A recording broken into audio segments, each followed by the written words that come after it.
ہماری نماز جو ہے وہ رہ گئی ہے. لیکن قیامت کے دن حضرت آسیہ کو حاضر کیا جائے گا اور اللہ تعالیٰ اس ٹائم فرمائے گا حضرت بی بی آسیہ کے شوہر سے بھی زیادہ کسی کا شوہر سخت تھا کیا؟ فرعون جو کافر تھا، ان کی بیوی حضرت آسیہ جو جنت کی سردار ہیں حضرت فاطمہ کے بعد، تو وہ ایسی ہیں کہ انہوں نے نماز نہیں چھوڑی تھی. فرعون ان کے ہاتھوں پر کیلیں کر دیا کرتا تھا کہ یہ نماز نہ پڑھے، لیکن پھر بھی اتنی اذیت سہنے کے بعد بھی حضرت آسیہ جو ہے وہ نماز نہیں چھوڑتی. تو اس لیے ان چیزوں کو بہانے مت بنایا کریں کہ ہماری نماز اس وجہ سے رہ گئی ہے، بچہ چھوٹا ہے، بچے نے پیشاب کر دیا، ہماری نماز رہ گئی، کپڑے ناپاک ہو گئے. تو اللہ رب العزت کے سامنے کوئی بہانہ نہیں چلے گا، کیونکہ نماز جو ہے وہ فرض ہے. نماز سب سے پہلا فرض ہے. شوہر جو ہے وہ مجازی خدا ہے، تو عبادت سب سے پہلے فرض ہے اصل خدا کی. شوہر مجازی خدا ہے، لیکن سب سے پہلے فرض عبادات میں نماز ہے، اور نماز ہر حال میں پڑھنی ہے. ہانڈی آپ کی رہ جاتی ہے، سالن رہ جاتا ہے، روٹیاں رہ جاتی ہیں، بے شک رہ جائیں، آپ انسلٹ کروا لیں، بے عزتی کروا لیں، لیکن نماز کبھی بھی نہ چھوڑیں. جب آپ نماز پڑھیں گی تو آپ کے سارے کام انشاءاللہ خود بخود ہوں گے، کیونکہ رب کیا فرماتا ہے، حدیث قدسی ہے کہ جو اللہ کے کاموں میں لگ جاتا ہے اللہ اس کے کاموں میں لگ جاتا ہے. سبحان اللہ. تو اللہ کے کام کیا ہیں کہ ہم دین کے لیے کام کریں، نماز ہم پڑھیں اور دوسروں کو بھی نماز پڑھنے کی ہم ترغیب دیں کہ آپ بھی نماز پڑھیں. تو جب ہم خود نماز پڑھیں گے تو دوسروں کو بھی نماز کا کہیں گے.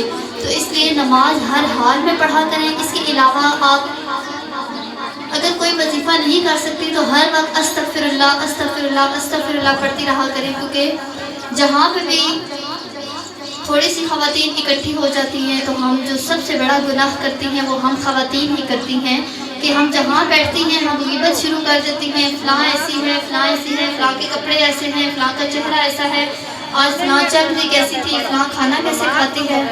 تو یہ ساری چیزیں جو ہیں یہ سب سے بڑا گناہ ہے، غیبت. اور اس کا مطلب کیا ہے کہ ایک مسلمان دوسرے مسلمان کا گوشت نوچ نوچ کر کھائے گا قیامت کے دن.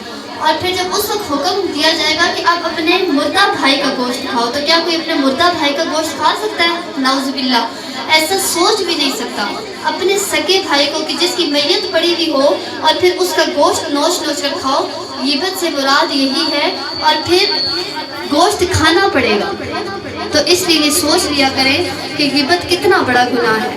تو ہم اپنے ہی مسلمان بہنوں کی غیبت کر رہی ہوتی ہیں، فلاں جو ہے وہ ایسی ہے، فلاں بڑی خراب عورت ہے، وہ ایسے کرتی ہے، وہ ایسے کرتی ہے. ہم کبھی اپنے گریبان میں نہیں جھانکتی کہ ہم کیسی ہیں. سب سے پہلے اگر ہم اپنے آپ کو دیکھ لیں نا کہ ہم کتنی پاک ہیں اور ہم کتنی اچھائیاں کر رہی ہیں، تو پھر ہمیں دوسروں پر انگلی اٹھانے کی کبھی ہمت نہ ہو. اور یہ بات بھی یاد رکھا کریں کہ جب ہم کسی پہ انگلی اٹھاتی ہیں تو باقی کی انگلیاں ہماری اپنی جانب ہی اٹھ جاتی ہیں. جب ہم کسی کی طرف ایسے اشارہ کرتے ہیں نا تو باقی کی 4 انگلیاں ہماری اپنی طرف اٹھ جاتی ہیں. تو اس لیے کسی پہ انگلی اٹھانے سے پہلے سب سے پہلے اپنے آپ کو دیکھا کریں، اور اگر کسی کی بات کرنی ہے تو اس کی اچھائی بیان کیا کریں کہ فلاں بہت اچھی ہے. اسی طرح جب کوئی مر جاتا ہے تو وہاں پہ بھی دیکھا گیا کہ ہم خواتین ہی جب بیٹھ جاتی ہیں تو کہہ رہی ہوتی ہے یہ عورت تو ایسی تھی، یہ تو ایسی تھی، یہ جب مری نہیں تھی تو یہ فلاں اس نے یہ بڑا گناہ کیا تھا، اس نے ایسا کیا تھا. تو استغفر اللہ، جب کوئی مر جاتا ہے تو اس وقت یہ نہ کہا کریں کہ یہ بڑی گناہ گار تھی. اس وقت اس میت کو ضرورت ہوتی ہے کہ کوئی ہماری اچھائی بیان کر دے کہ جس کی وجہ سے اللہ تعالیٰ ہماری بخشش کر دے. تو اس لیے یہ سوچا کریں کل ہم نے بھی مر جانا ہے، اور اگر ہماری میت میں کوئی ایسے ہماری برائیاں کر رہا ہوگا تو کتنی اذیت ہوگی. تو اس لیے جب کوئی مر جاتی ہے تو اس وقت اس کی کوئی اچھائی یاد کر کے وہ بیان کیا کریں کہ یہ عورت کتنی اچھی تھی، اللہ تعالیٰ اس کو جنت نصیب فرمائے. اور جب بھی کوئی فوت ہو جاتا ہے اس وقت یہ کلمات جو یہ کفر کے کلمات ہوتے ہیں کہ جب یہ کہہ رہے ہوتے ہیں کہ ہائے اللہ نے بڑا ظلم کر دیا. استغفر اللہ، اللہ کبھی ظلم نہیں کرتا، ظلم انسان خود کرتے ہیں. تو یہ کبھی نہ کہا کرے کہ اللہ نے ظلم کر دیا، اللہ کو یہی بندہ ملا تھا مرنے کے لیے، ہائے اللہ کو ہمارا ہی گھر ملا تھا.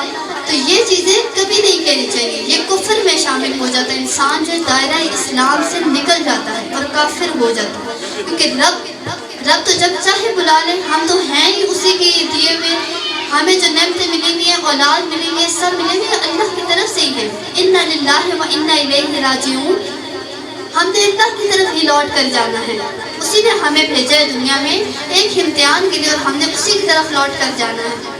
اور پھر کیا ہے، اِنَّمَا أَمْوَالُكُمْ وَأَوْلَادُكُمْ فِتْنَةٌ، تمہارا مال اور تمہاری اولاد فتنہ ہے۔